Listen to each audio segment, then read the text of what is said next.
But early this afternoon, Mike, things are just quieting down. A couple of snowflakes kind of at least continuing to stick around across parts of northeast Ohio, but very limited in scope. So certainly not a lot of at least coverage.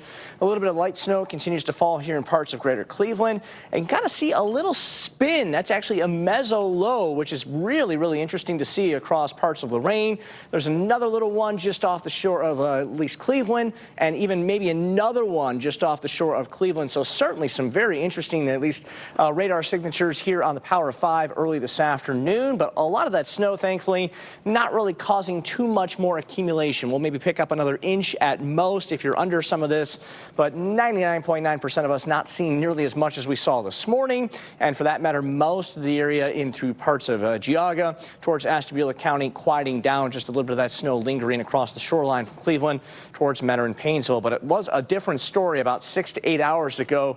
A lot of that snow covering most of the state. In fact, all 88 counties here in northeast Ohio under a winter weather advisory late last night and early this morning. So a very widespread snow, not quite as at least widespread with those winter weather advisories. Still a couple across greater Cleveland right now through the end of this evening, but I anticipate those to kind of die down even before 7 o'clock. So that's the good news, but we're not done with the snow just yet. We'll be tracking more of it later this week. But temps close to freezing, which is actually some good news. So it's not quite that cold out there. Great compacting snow.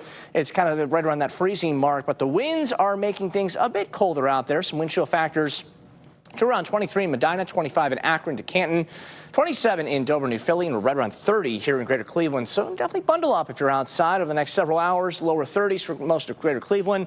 Getting back into those 20s once the sun does go down tonight, and some lower 20s by about midnight, 1 a.m. So as far as the snow, not much to worry about, but there will be a potential for more snow showers. Another clipper starting to make an appearance towards the north and west, and that'll start to slide in, especially late in this week. So in the next 24 hours, wind chill factors lower and middle teens at some point late tonight, early tomorrow morning. So there could be a couple more wind chill factors into the teens and 20s to begin the morning tomorrow, but there will be not much snow to worry about on Wednesday. That clipper brings a few more inches on Thursday, a little bit quieter again by Friday. Remember, when you're on the go, you can always get your Power 5 forecast all day long by tuning in to Cleveland's Christmas station, Star 102 and 98.5 WNCX.